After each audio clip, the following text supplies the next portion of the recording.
Kotimaisen kalan kulutusta olisi mahdollista nostaa todella tuntuvasti. Ylikalastettuja alueita on vähän.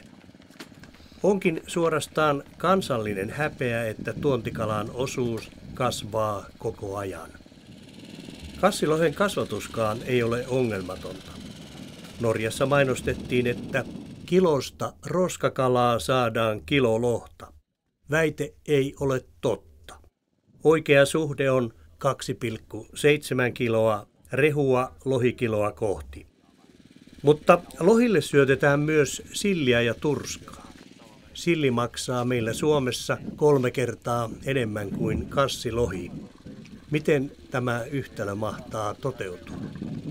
Kasseista karanneet lohet ovat vakava ongelma luonnon terveille ja geneettisesti puhtaille kannoille.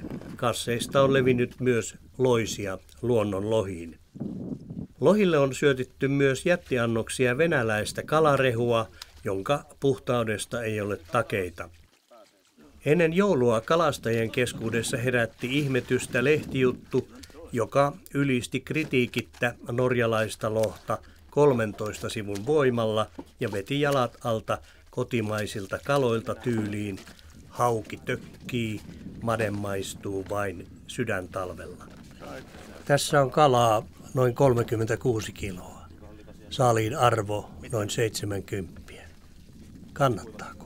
No ei tämä kyllä hyvä sivutulo ole. Että näissä mittapuissa ainakin mitä me toteutetaan, niin enemmän tämä on tämmöinen sosiaalinen tapahtuma. Ja jos sitten joskus jää ylimääräistä, että pääsee pikkusen markkinoimaan, niin kyllä se menee näihin kuluihin ja kaluston ylläpitoon ja muuhun.